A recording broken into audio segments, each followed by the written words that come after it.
Natanael Egas.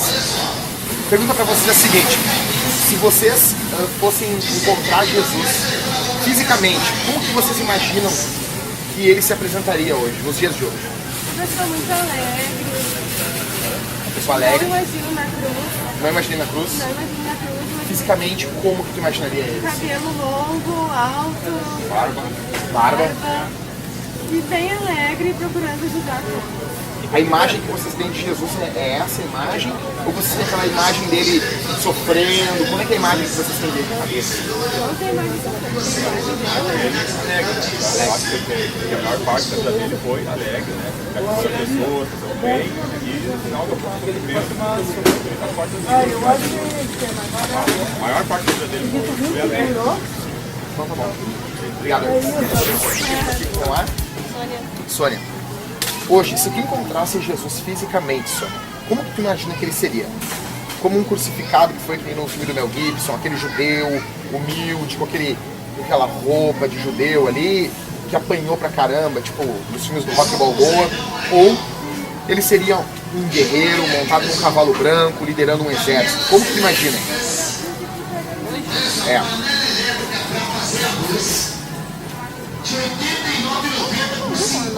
Um cara comum. Não um líder, não um guerreiro, não um rei, nada disso. Um líder. Mas não assim um cara montado num cavalo, um cara liderando um exército, nada disso. Não. Tá bom. Obrigado, tá? Pessoal, eu tô com o Felipe e eu vou fazer essa pergunta pra ele, tá? Felipe, se tu encontrasse hoje fisicamente Jesus, ele fisicamente, como tu imagina ele? Ele é um cara sofredor, humilde, numa cruz? Ou tu acha que tu ia ver ele montado num cavalo, como um guerreiro vitorioso? Como que tu acha que tu encontraria ele? Como que ele seria? Eu acho que seria como um guerreiro vitorioso. Não como uma pessoa crucificada? Não como uma pessoa crucificada. Porque eu acho que basicamente como nós. Porque todos nós somos guerreiros que estamos aqui para fazer o melhor possível, né? E ajudando o próximo. Claro, guerreiro, com humildade e com todo o espírito de todo brasileiro no mundo inteiro. Sim, tá. Mas só pra mim ter uma noção, então. Tu não imagina ele, quando eu digo guerreiro, guerreiro mesmo, montado num cavalo, um cara vitorioso, um conquistador, ou aquele cara humilde, que foi crucificado por Roma. Não, eu diria ele como humilde, né, e como um guerreiro, como nós todos somos. Entendi. Tá, e eu vou perguntar pra ele assim, se o senhor encontrasse hoje Jesus fisicamente, tá? Se ele se encontrasse contigo hoje, fisicamente, como que tu imagina que ele seria? A gente vê os fatos da história, os livros e tal, né? Sempre o personagem da época que foi, né?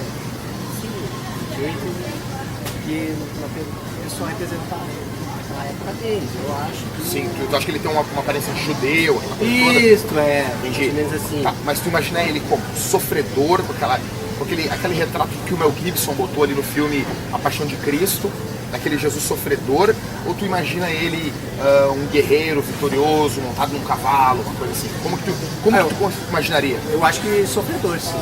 Sofredor. Sofredor, a pessoa humilde, né? Aquela imagem que Do os povo, evangelhos assim, mostram, né? Do povo, sim, claro. Sofredor, do povo, lutando. Sim. Mas jamais como um guerreiro. Jamais não. 14 eu não acho. Jamais como guerreiro, não. Carlos, bonito o casaco. Obrigado. Tá bom? Tá bom.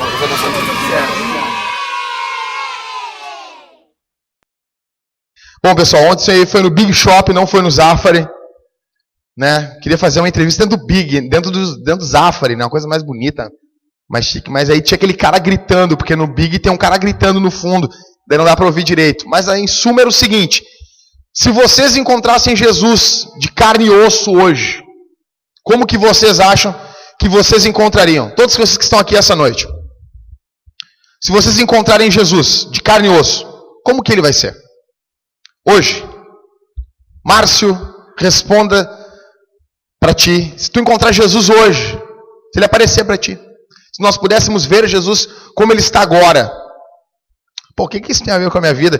Pessoal, tudo que a Bíblia fala tem muito a ver com a tua vida. Com a minha também. Tá? Então, hoje, a gente está na 8ª semana da série sobre Jesus. O tema da mensagem é: onde está Jesus hoje? E eu poderia até acrescentar onde ele está e o que Ele está fazendo. Isso tem muito a ver com a forma de Jesus, como que Jesus se apresentaria hoje, como que Ele apareceria para nós hoje. Então vamos lá, pessoal. Perguntei para o pessoal ali, e vocês notam que as pessoas elas têm dificuldade em desassociar a imagem de Jesus daquele Jesus sofredor que os evangelhos apresentam, né?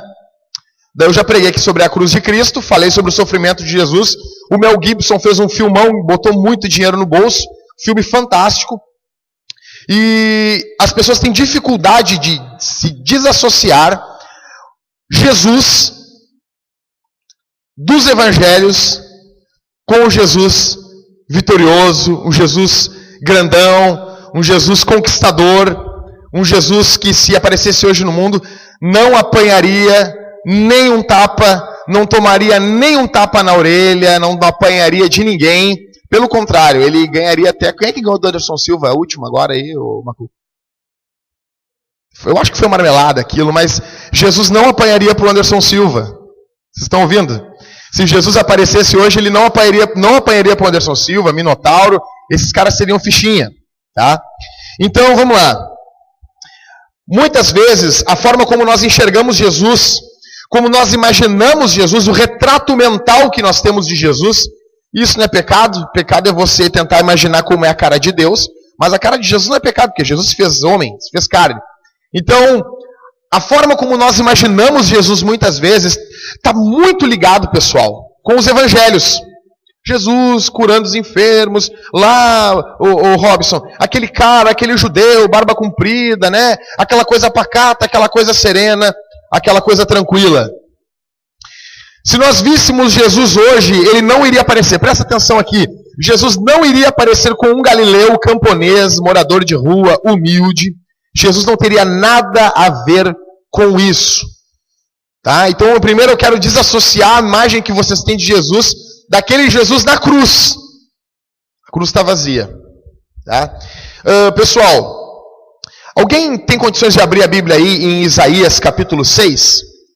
O primeiro abrir, 6, versículo 1 ao versículo 5, já abre e já sai lendo bem louco. E lê bem alto. E faz assim, fica de pé. Vai ler, pum, se coloca de pé e lê. Bem bonito. Para Jesus. Isaías capítulo 6, versículo do 1 ao 5. Quem achou, se fica de pé, bate uma continência aí.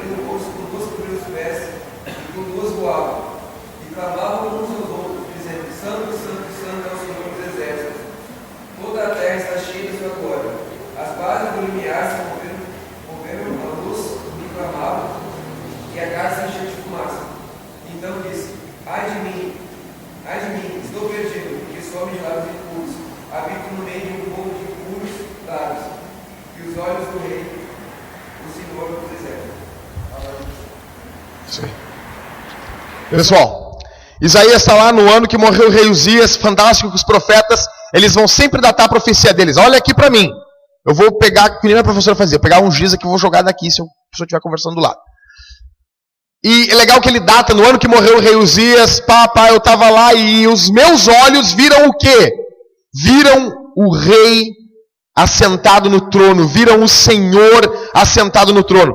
Fantástico, pessoal, que João, eu vou ler aqui em João, capítulo 12, e o versículo 41, olha o que João vai dizer, pessoal.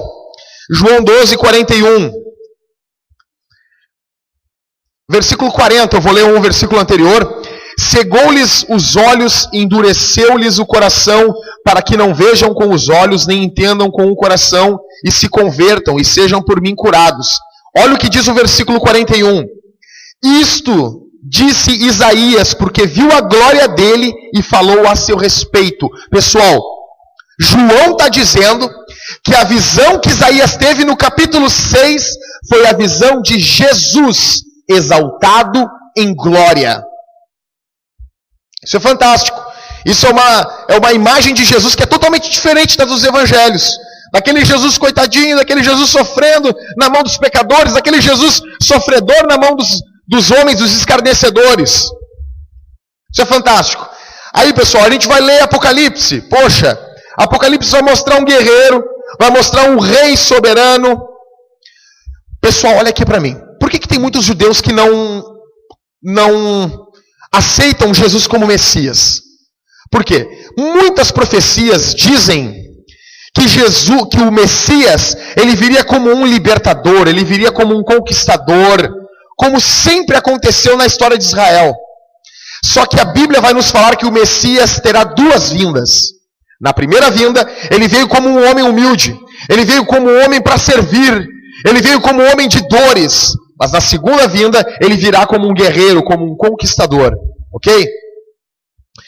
Então, assim, qual é o retrato apropriado de Jesus? Qual é o retrato? Como que nós podemos entender hoje o Jesus da igreja? O Jesus que você vem cantar para ele, o Jesus que a gente está adorando aqui. Qual é o Jesus que nesse momento está entronizado nos céus? Qual é a situação dele? O que ele está fazendo e aonde ele está? Vou tentar responder algumas perguntas para vocês. Vamos lá. Não está passando. Macuco. Será que está ligado? Liga e desliga, vamos ver. Ó. Esse barulhinho é um barulhinho bom. Aí. Vamos lá. Então, primeiro, Jesus subiu ao céu fisicamente.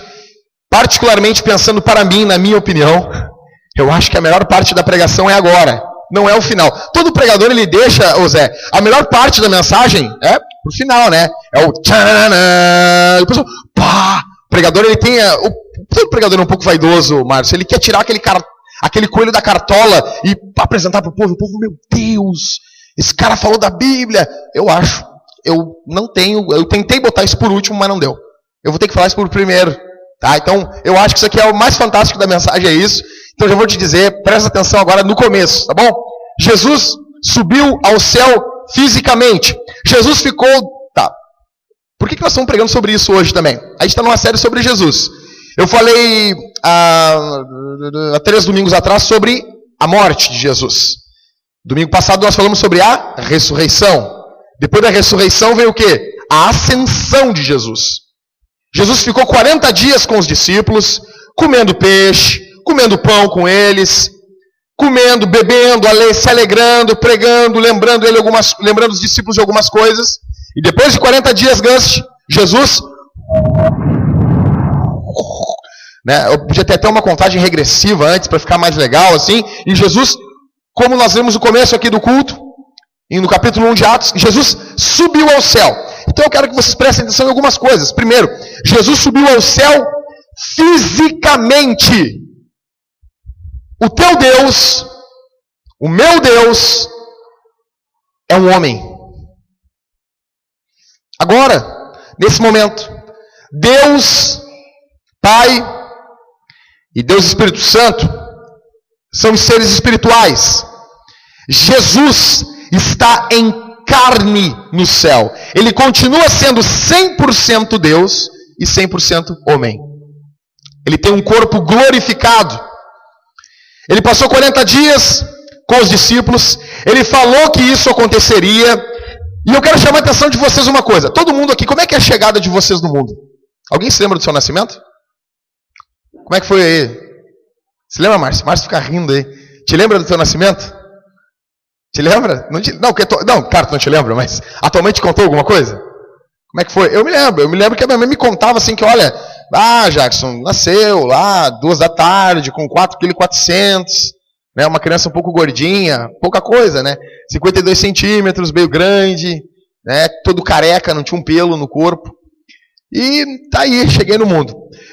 Como é que foi teu nascimento, Macuco? Tua mãe te contou alguma coisa? Normal. Mas todo mundo aqui, pessoal, nasceu normal.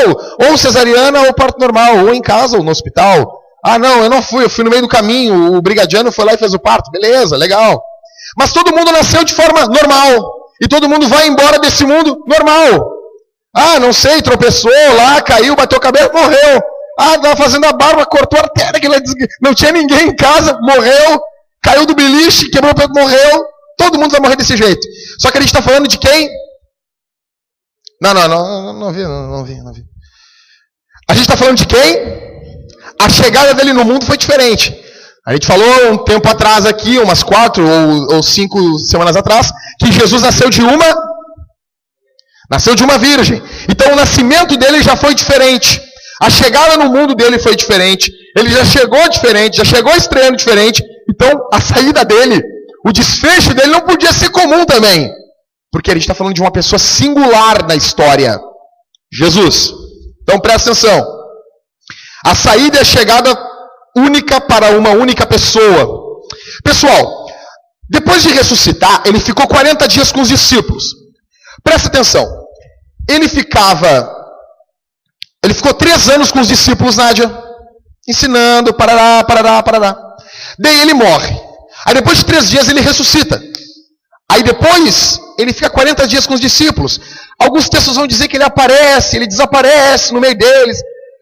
O que eu noto é que Jesus, ele foi fazendo os discípulos se acostumarem com a presença espiritual dele.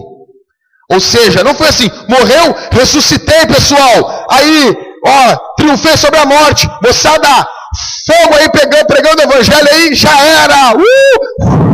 E sai voando assim, e já era. E o pessoal, cara, que maneiro esse Jesus. Não, Jesus ele teve toda uma pedagogia com os discípulos, ficou ensinando eles com jeitinho. Não, é o seguinte, pessoal, fica tranquilo aí, vou te ensinar, vai tendo os passos, passo a passo, até que os discípulos foram se acostumando com a ausência física e presença espiritual. É que foi cada vez, é que nem tirar o bico de uma criança, entendeu? Alguém já tirou o bico de criança aí? Você sabe como é que é? Tira um pouquinho, vai aquela negociada, por quê? Porque Deus é Pai. E Jesus sabia que os discípulos não podiam ser um troço brusco. Então deu 40 dias para eles ir se acostumando que a comunhão que eles teriam com Jesus seria uma comunhão espiritual. Que coisa mais linda isso. Jesus é lindo demais. Vamos lá. Deus é um Deus que olha aqui, pessoal. Isso aqui eu até sublinhei aqui no esboço aqui, ó. Deus é um Deus que tem toda a atenção voltada quando o assunto é a sua comunhão conosco. Toda a atenção de Deus. Pessoal, sabe o que é a atenção de Deus? Sabe o que é um Deus santo? Não, beleza, continua cantando aí, mas eu tô olhando o Tiago lá. Ele está querendo ter comunhão comigo. Olha lá, o cara está lendo a Bíblia, cara. O cara quer saber. Tiago, tu está lendo a corrigida, cara. Não lê a corrigida. A corrigida é meio complicado de entender, cara. Lê a atualizada. Tô brincando.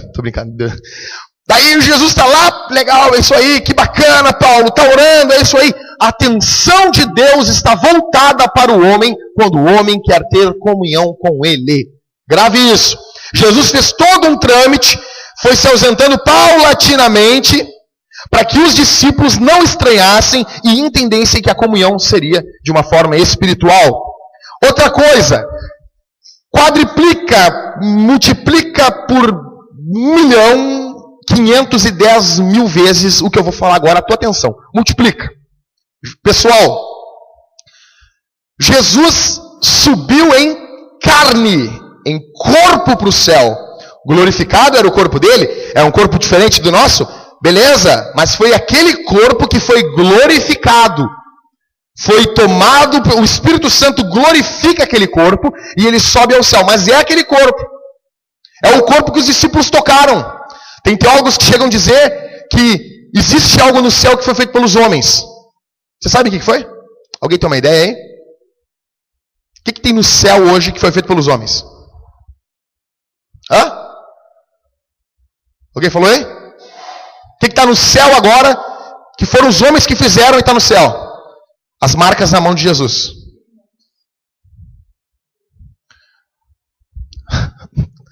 Tem que aguentar isso. Vamos lá. Pessoal, Jesus subiu ao céu fisicamente. Ele está contrariando um pensamento grego da época. E até nos dias de hoje ele tinha influenciado por isso. Que pensamento grego é esse? Nós somos uma cultura que fomos influenciados pelos gregos. Tá? Cultura grega. Você nem imagina. Jackson, eu não sei, eu estou lá em casa vendo Teletubbies. Não, tu tá lá vendo Teletubbies e tu tá sendo influenciado pelos gregos lá vendo Teletubbies. Tô lá vendo a Vila Sésamo, beleza. Lá tu tá influenciado pelos gregos. O que a cultura grega vai dizer, em suma, resumindo, uma das principais coisas é: a matéria é má. O espírito é bom. Jesus subiu ao céu fisicamente, mostrando que isso é uma baita de uma mentira, tchê. Vou dar um exemplo para vocês. Muitas pessoas têm essa maneira, não, esse corpo aqui não presta para nada, essa carne. Quando a Bíblia fala em carne, inclinação para carne, não é o corpo físico, pessoal. É a nossa inclinação para o mal. Paulo vai falar aos Coríntios que o nosso corpo é templo do Espírito Santo. Jesus subiu ao céu fisicamente, porque o corpo não tem nada de mal. Pelo contrário, esse teu corpo aí. Não, dá uma olhada agora para a tua mão. Dá uma olhada para a tua mão. Não, dá uma olhada para a tua mão. Dá uma olhada. Para o teu pé, para a tua perna. Pessoal, é esse corpo que vai herdar a eternidade. Mas a Bíblia diz que carne nem sangue. Claro que carne e sangue não vão entrar. Por isso que esse corpo, ele vai ser ressuscitado e ele vai ser glorificado. Mas é esse corpo, tá bom? Ele vai herdar a eternidade. Ou seja, então a matéria não é má. O teu corpo não é mau. Jesus atravessou o céu. A Bíblia disse lá em Atos capítulo 1 que ele atravessou o céu da mesma forma que o sacerdote, ele atravessava o véu. Só que o sacerdote, quando ele atravessava o véu para interceder pelo povo, o povo não podia ir com ele.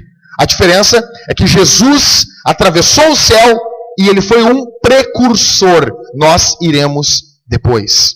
Grave isso. Isso aqui é fantástico. 2. Jesus está nos céus com os cristãos que partiram. Tem uma linha teológica que vai dizer que, lá em Lucas 16, versículo 19, versículo 31, vocês vão ler que tinha lá o seio de Abraão, aquela coisa toda. Lê em casa isso. Vai ter uma linha teológica que vai dizer que os cristãos ficavam ali, e depois da ressurreição de Jesus, Jesus levou todo mundo, toda a cambada com ele no céu, com base em Efésios, capítulo 4, versículo 8, que diz, levou o cativeiro, subindo ao alto. Né? Então eles entendem que Jesus pegou aqueles cristãos e levaram para o céu. Outras linhas teológicas vão dizer que não, estão torcendo os textos bíblicos, não importa. O importante é que Jesus olhou na carinha bonitinha do ladrãozinho da cruz, que estava do lado da cruz dele, e disse o quê? O que Jesus falou para aquele ladrão?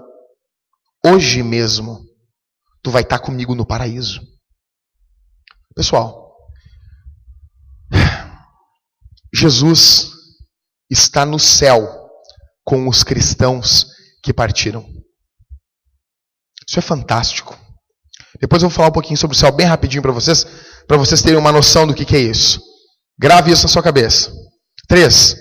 Jesus está assentado à mão direita de Deus. A Bíblia vai falar que a mão direita é honra, é retidão, é poder.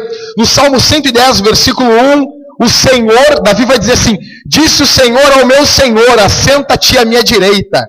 Vocês entenderam isso? Disse o Senhor ao meu Senhor, assenta-te à minha direita. Ou seja, está mostrando a trindade aí.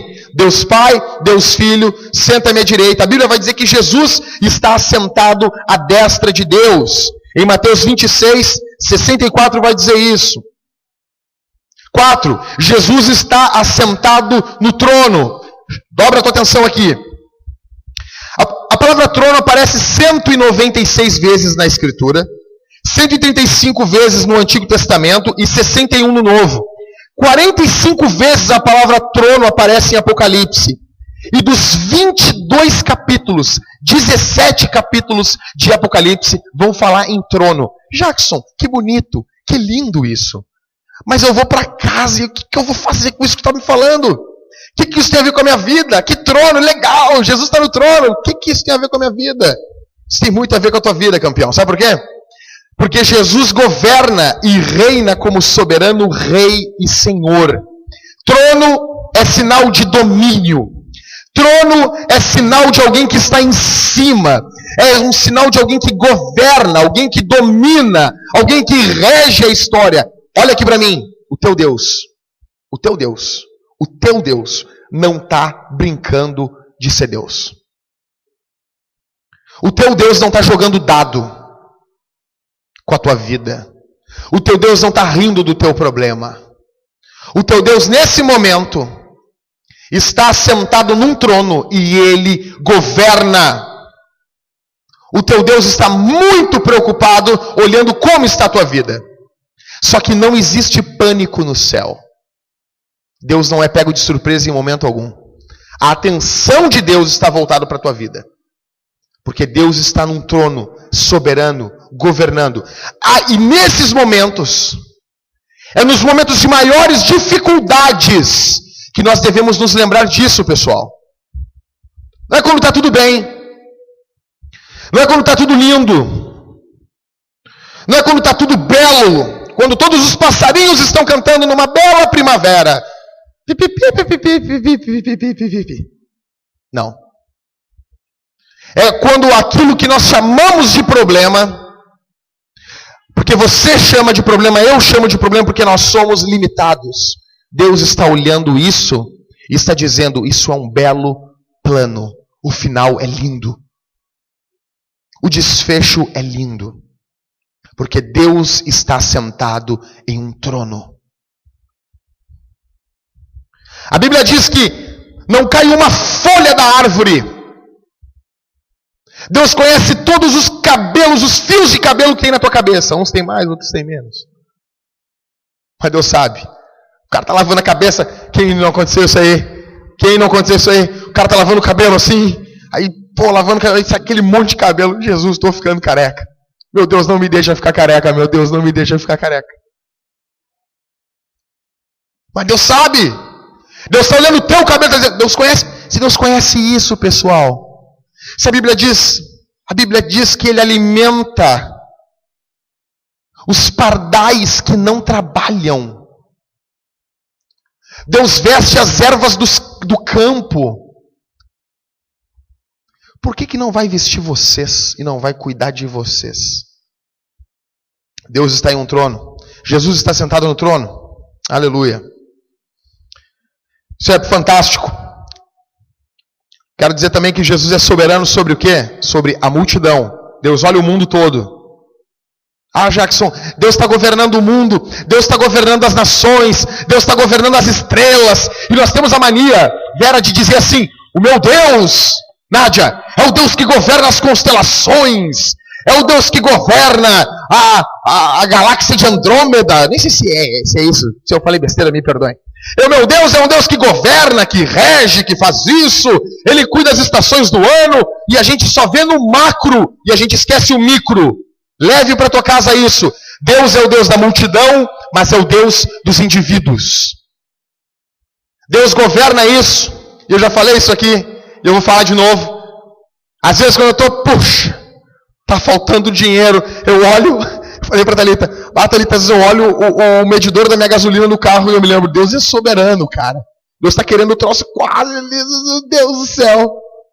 Quando está faltando, quando tem bastante, quando tem abundância, Ele é soberano. Ele está te dando condições. Ele está proporcionando o que você tem. Quando você não tiver, Ele vai ser o teu sustento. Bendito seja o nome do Senhor. 6. A parte que a mulherada vai achar lindo isso. Jesus intercede como nosso mediador vivo. Bendito seja o nome do Senhor. João 14,6, Jesus falou o quê? Eu sou o caminho, a verdade e a vida. Ninguém vem ao Pai a não ser por mim. Jesus é o caminho. Em 1 Timóteo 2,5, Paulo falou, porque há um só Deus e um só mediador entre Deus e os homens. Hebreus 7,25 vai dizer que Jesus vive para sempre para interceder por nós. Pessoal, alguém aqui já pediu oração para alguém? Sabe aquela coisa, irmãos? Sabe aqueles irmãos 6 horas? 6 horas por mim? 6 horas por mim, irmão? Sabe o irmão 6 horas? Está toda hora pedindo oração? Irmã Leia, ora por mim. 6 horas por mim. Pessoal, eu tenho um costume, quando alguém me pede oração, eu tento orar naquele mesmo momento, porque a gente esquece. O Márcio, Jackson, ora por mim, pelo amor de Deus. Não, vou orar, cara. Vou orar. Que orar? Nem lembrei. Nem sei. Tem tanta coisa para pedir por mim. Vou lembrar do Márcio da oração. O que eu faço? O Márcio pediu oração, já oro na hora. Ó, já me vi. Ó, orei. Tu orou por mim, Jackson? Pior coisa é o cara perguntar, né, Macuco? Tu orou por mim? O cara pede oração e ele pergunta. Tu orou por mim? O cara vai mentir? Cara.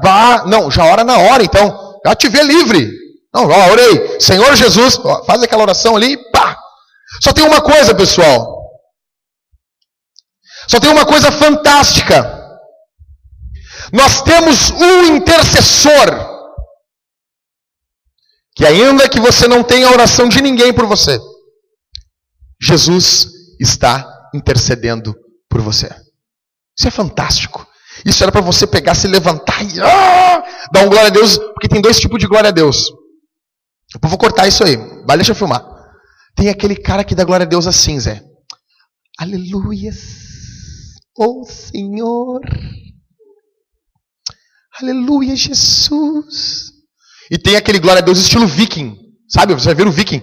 Glória a Deus! Parece o Leônidas. Esparta!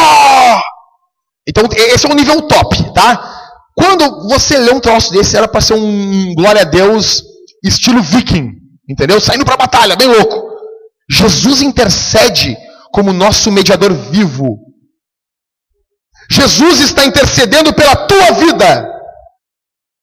Ele está diante de Deus.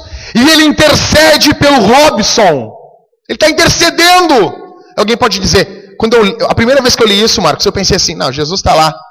Ah, pai, por favor, dá o videogame que ele quer, por favor. Ah, pai, por favor, ele quer o McLanche feliz com o bonequinho lá do Chaves, por favor, ele não conseguiu o bonequinho do Seu Madruga, é um dos principais. Não, daí Deus assim sentado, não quero fazer isso. E Jesus intercedendo. Não, pessoal, não tem essa crise. Deus não é bipolar. Jesus, ele não está intercedendo que nem um pidão. Por favor, não. A intercessão de Jesus é feita mediante a vida dele. A vida de Cristo perante Deus é uma constante intercessão por você e por mim. A vida, a obra dele, o que ele conquistou na cruz, está diante de Deus e isso intercede por ti, em teu favor e em meu favor. Isso é fantástico. Eu vou falar umas frases aqui e você tem que pegar e prestar muita atenção. Vamos lá. A intercessão de Cristo nos mostra que o desfecho do salvo não tem como ser infeliz. Vocês entenderam isso? Eu vou ler de novo, cara. Presta muita atenção. A intercessão de Cristo nos mostra que o desfecho do salvo não tem como ser infeliz. Jesus está intercedendo por ti. E a finaleira de tudo, se você for cristão, se você nasceu de novo, se você teve um encontro com Cristo, pode dar problema no começo, Pode ter tristeza, vai ter dias de alegria. A nossa vida ela vai ser um constante sobe e desce. É alegria, chora uma hora não chora. Uma hora é alegre, uma hora é feliz, uma hora é sorridente, bate foto, posta no Facebook. Outra hora não quero falar com ninguém, não quero amizade de ninguém. Uma hora tô alegre, mas estou com Jesus. Estou ali, firme na paçoca.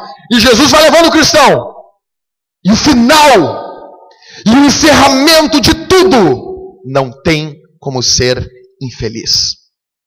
Por isso que eu digo que ser cristão é participar de uma bela história. Uma bela história, ela não precisa ter um começo bonito para ser uma bela história. Não. Vocês conhecem as histórias das princesas da Disney, né?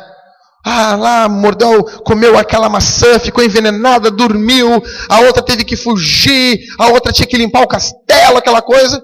Uma bela história não precisa ter um começo bonito. Uma bela história não precisa ter um meio de história bonito. Não precisa. É sofrimento, aquela coisa, aquela... Quem aqui já viu os filmes do Rocky Balboa? Alguém aqui já viu? Pessoal, quem já viu o Rocky Balboa? Adrian! Quem já viu? O Rocky apanha a luta toda. Baixa aqui, apanha a luta toda. Apanha que nem um desgraçado. Mas no final, pum.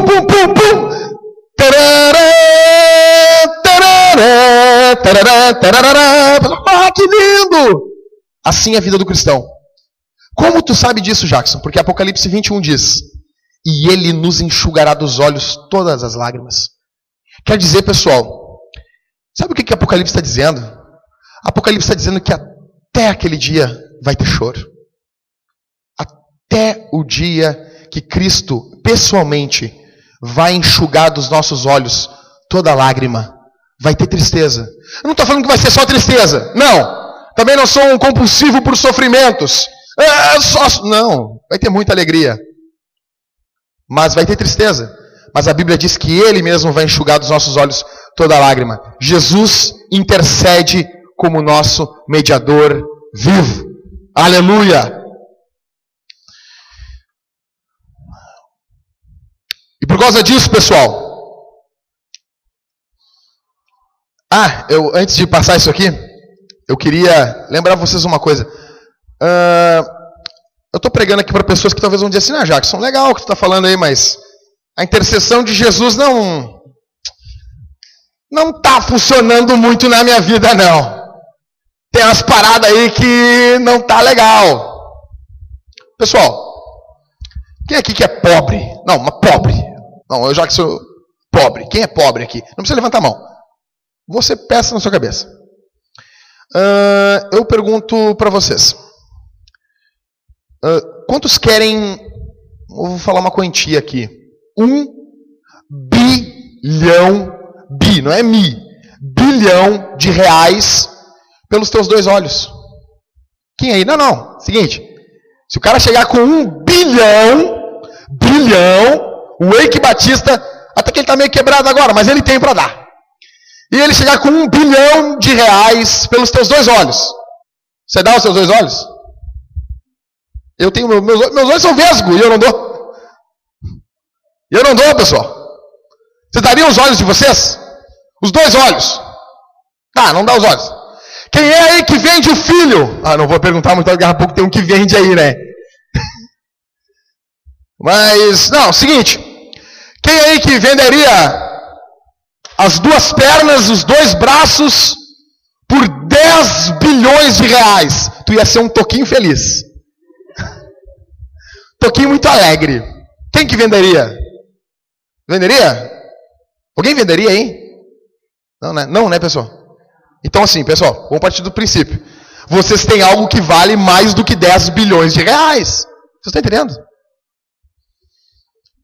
Mas... pode ter um acidente, a gente pode ficar numa cadeira de rodas, pode acontecer qualquer coisa com a gente. Se o nosso corpo, que é transitório, que está sujeito às enfermidades, o Ed teve enfermo, eu não vou nem falar o apelido que nós demos para ele, perguntei depois do culto, mas ele teve problemas muito sérios mesmo. Passamos uma noite e eu me lembro que o Ed está lá dentro do hospital e de repente, Macuco, chega uma mulher, o Ed está lá dentro e eu estou de madrugada, não sei o que. E aí, Thalita, o que aconteceu com o Ed? O que aconteceu com o Ed? Não sei o que aconteceu com ele. Quando vê, chega uma mulher, a mulher chega e a mulher, a senhora é a que veio receber o seu rim. Morreu e vão dar o rim do Ed para a mulher. Eu pensei comigo, vão dar o rim do Ed. Eu, meu Deus, será que já vão dar o rim do Ed? Nem vieram avisar a gente. Né?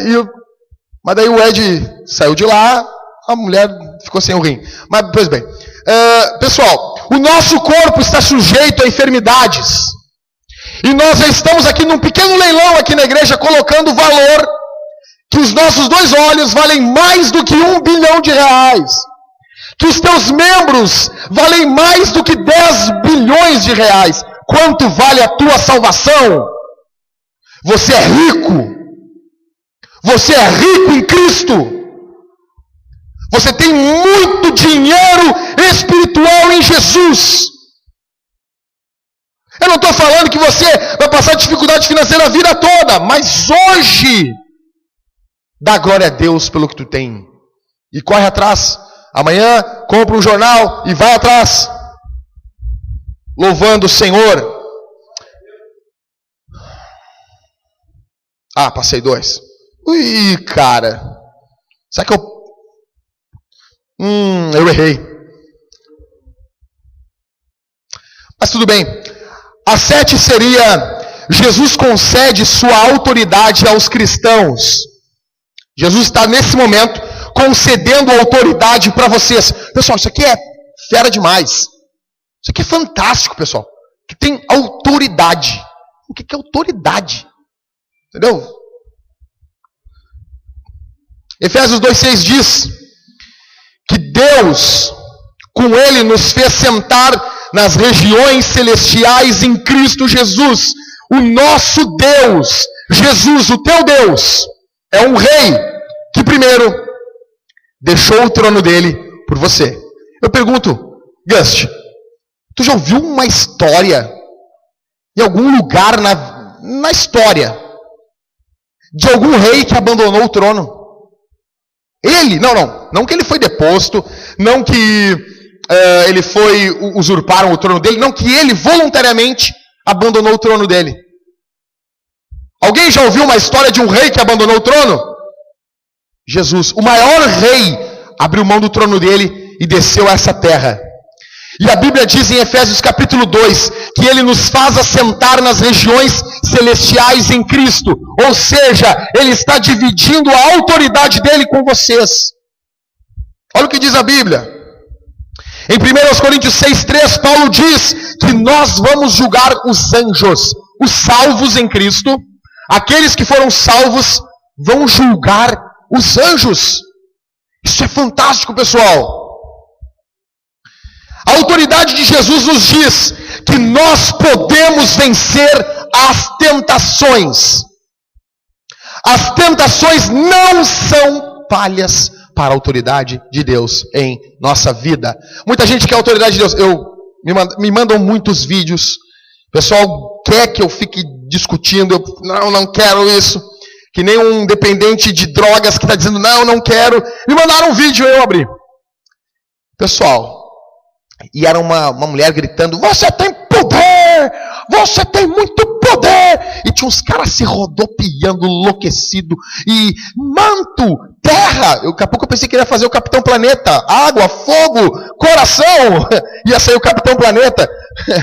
Mas, e aquele pessoal lá pulando, enlouquecido, dizendo que aquilo é poder. Aquilo é palhaçada. O poder de Deus nos faz vencer as tentações.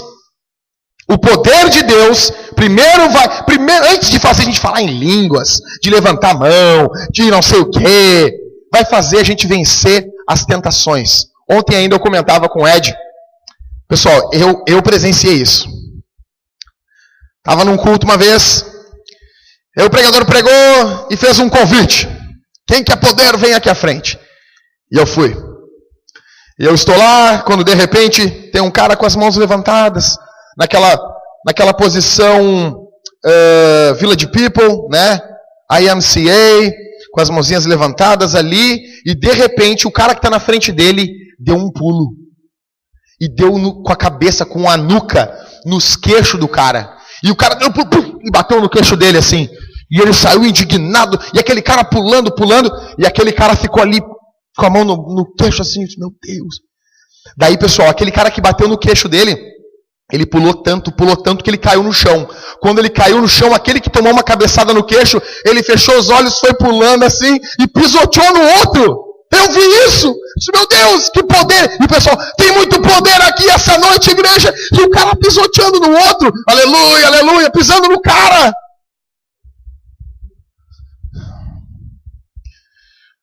Poder de Deus é para vencer tentação. Grave isso. Ele é cheio do poder, ele vence a tentação. Nós não precisamos acreditar nas acusações do diabo. Nós temos autoridade para resistir aos demônios e os expulsá-los em nome de Jesus.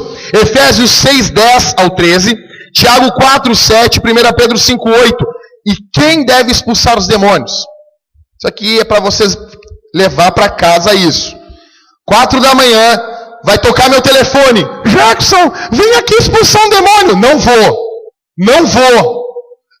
vou. Se vocês me ligar para mim visitar vocês do Alasca, porque vocês estão com uma unha encravada, eu vou. Não tem problema. Vou onde for, a hora que for, meu telefone está toda hora ligado. Ah, Jackson, estou aqui no pronto-socorro, estou desesperado, vem para cá, estou indo. Mas não me liga para expulsar demônio, porque todo crente tem autoridade para expulsar demônio. Fica essa coisa, vamos chamar o pastor, ele expulsa o demônio. Que expulsa o demônio? Vocês têm autoridade. Vocês são crentes, participam da ceia, da comunhão, cantam, louvam ao Senhor, estão vivendo a presença de Deus, não são perfeitos, mas têm autoridade de Deus na vida de vocês. Não me liga para expulsar demônio. 8. Jesus está preparando um lugar para nós na casa do Pai. Jesus está preparando um lugar para você.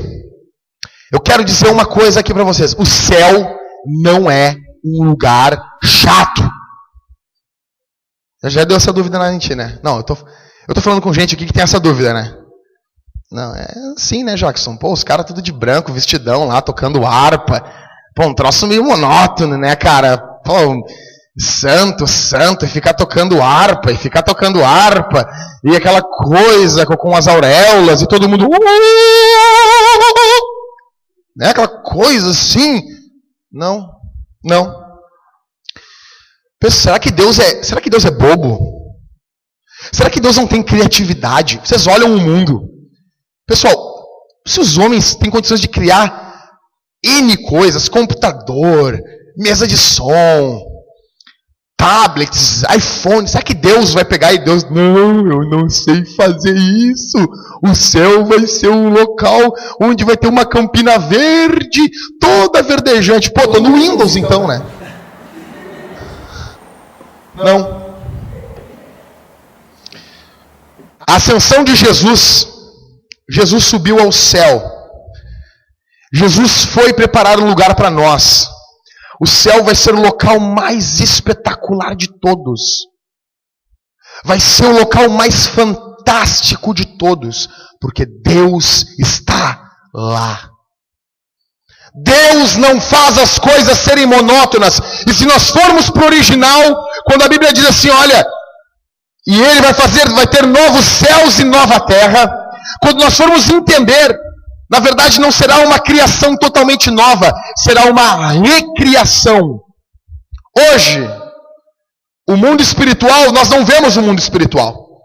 Algumas pessoas não entendem, não, mas Jackson, nós vamos estar onde? Aqui, no céu. Por que vai ter novos céus e nova terra? Resumindo, pessoal, essa barreira que existe entre céu e terra não haverá mais. Será um lugar. Novo céu e nova terra. A eternidade será em um lugar. O céu e a terra serão um lugar. Leve isso para a tua casa. Aqui é fantástico. Jesus está agora, nesse momento, em um paraíso urbano. Pô, Jacques, como assim? Jesus está num paraíso urbano. O céu é urbano. Mas eu sempre imaginei um local, uma fazenda. Seria The Heaven Farm? Não? Meu inglês é muito ruim, né, cara? Heaven, sky, farm. É mais ou menos isso, né? Aquele local lindinho, onde os pássaros cantam, onde está todo mundo lindo, correndo. Quem aqui viu Lua de Cristal? Vocês viram Lua de Cristal, né? A Priscila riu lá no fundo. Tu chorou lá, né? Lua de cristal, todo mundo correndo, saltitando pelaquele campo, com umas roupas de seda brancas esvoaçantes, com os duendes, as pessoas imaginam o céu assim, e a Bíblia vai dizer em Apocalipse que a cidade santa é uma cidade. No começo começou com o jardim do Éden, daí a gente imagina, tudo vai ser sempre assim, todo mundo peladão. Não, a Bíblia diz que nós vamos ter vestes, ter novo nome, e vamos estar em uma cidade. Pessoal, imagina só que louco. Jesus está em uma cidade. Jesus, nesse momento, está numa cidade. A Bíblia começa num jardim, mas termina em uma metrópole. Sim, o céu vai ser uma metrópole. Como assim, Jackson? Claro, a Nova Jerusalém, todos os santos que já viveram, que foram salvos, que vivem hoje e que viverão, vão viver tudo em uma cidade. Uma grande cidade. Pela primeira vez no mundo, metade da população vive em uma cidade. Até 2030, segundo os estudiosos, chegaremos a 60% de população mundial nas cidades. Eu quero dizer uma coisa para vocês. Nós estamos em Porto Alegre, a cidade mais pagã do Brasil. A cidade mais envolvida com o ocultismo do Brasil. Nós estamos em um local estratégico de Deus para influenciarmos, para pregarmos o Evangelho. A cidade seria como o topo de um rio. O rio é onde leva toda a cultura para o resto dos lugares. O compromisso de Deus é com o mundo, mas passa pelas cidades. Se vocês forem ver como o apóstolo Paulo evangelizou em Atos dos Apóstolos, ele só foi nas grandes cidades, que era da onde saíam a cultura da época. Paulo liderou o movimento evangelístico urbano. No século 300 depois de Cristo, metade da população das cidades eram cristãs. E 90% da população do campo eram pagãos. Até porque o nome pagão vem do, acho que é latim, paganos, que quer dizer aquele que vive no campo. 10. Jesus está conosco enquanto levamos o Evangelho para o mundo. Mateus 28, do 18 ao 20, Jesus vai dizer: é-me dado todo o poder nos céus e na terra. Vou ler esse texto aqui. Rapidinho, já estou terminando. Abra a tua Bíblia aí em Mateus 28. É o último capítulo de Mateus. Mateus 28, versículo 18. É 3 versículos. Olha o que diz, pessoal.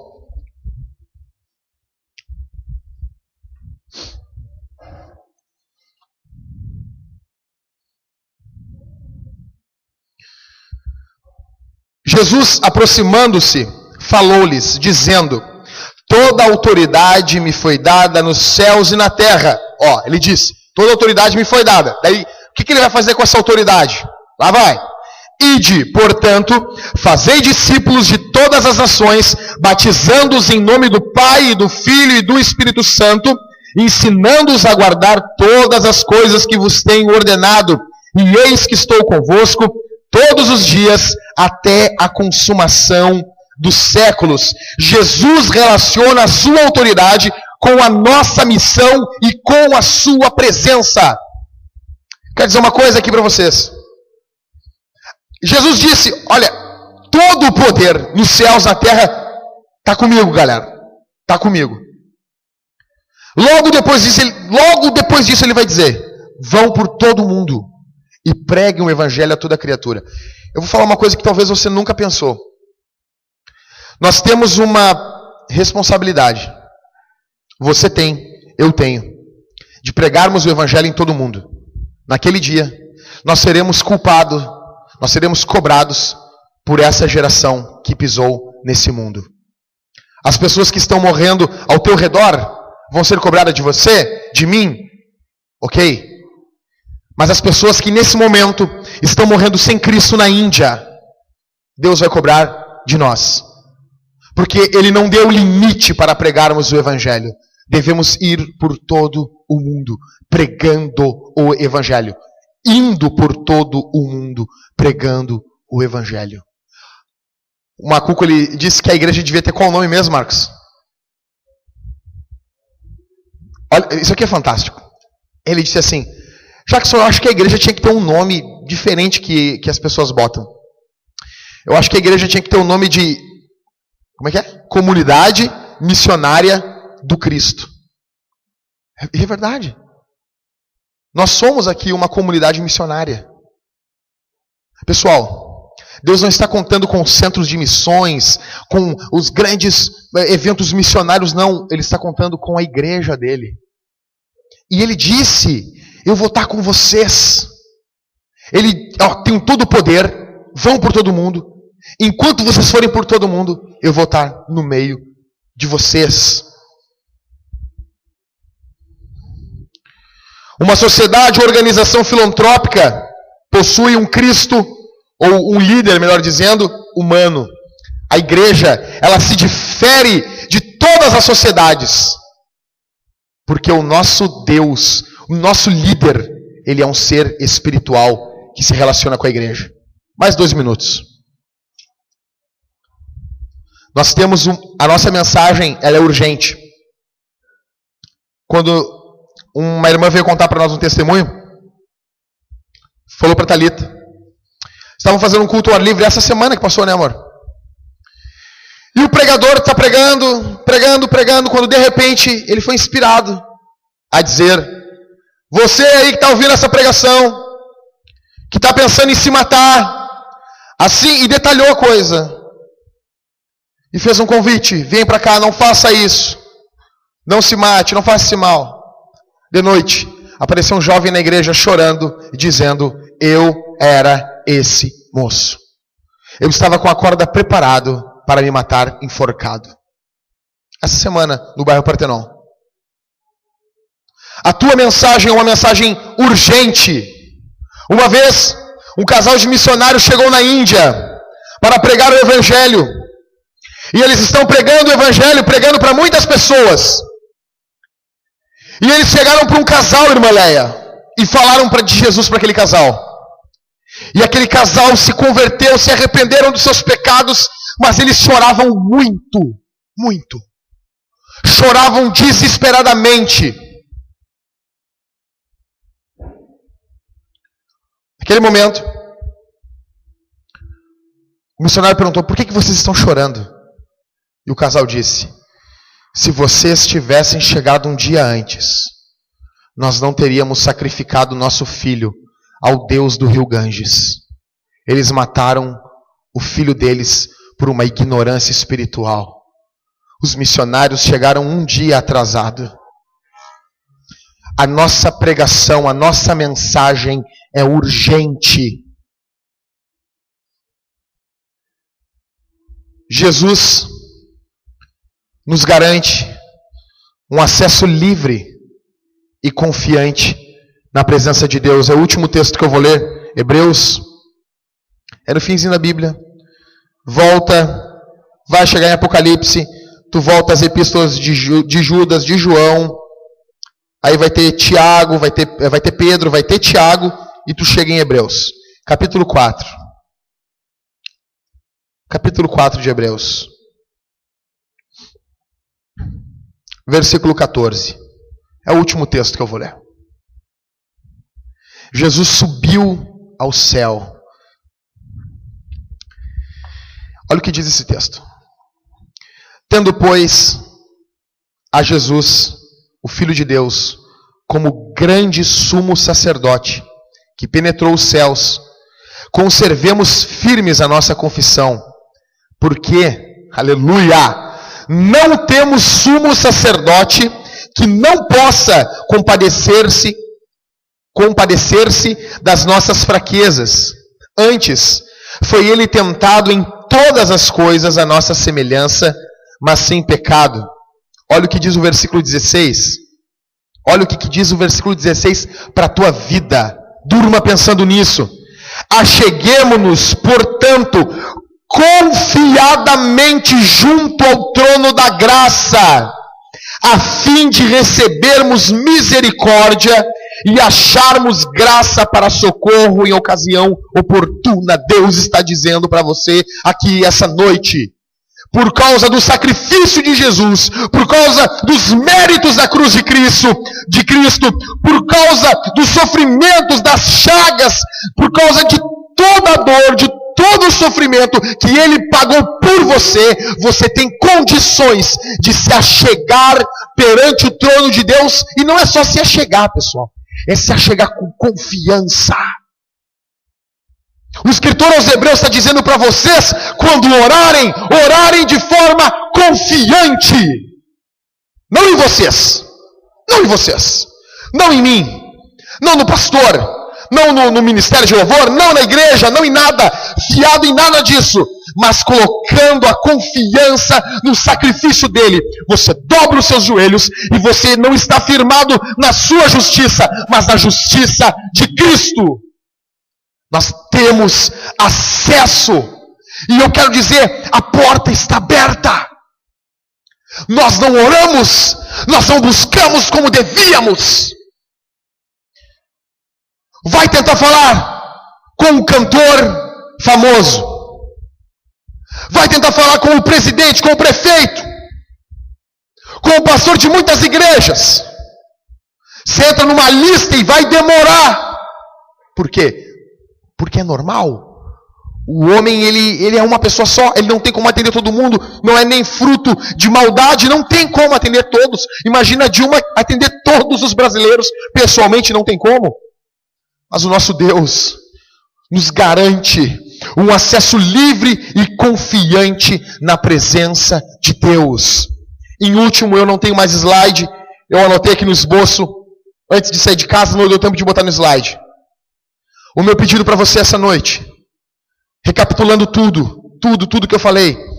Jesus subiu ao céu e nesse momento Ele intercede por você. Ele é o teu intercessor. Ele está junto ao trono, junto a Deus, intercedendo em teu favor. Há alguém que intercede por você. Em último, o meu conselho é: contemple o Cristo glorificado. Tira essa imagem do sofredor humilde, que Jesus passou por tudo isso, mas hoje Ele está glorificado, Ele está reinando, Ele está regendo o mundo, Ele tem todo o universo na palma das suas mãos. Deposite a tua confiança em ninguém a não ser em Deus. Confie no Senhor, confie em Jesus, coloque e olhe para Cristo nesse momento, esforce a sua mente, meu irmão, e contemple e veja que Ele está glorificado, regendo o mundo. Vamos ficar de pé?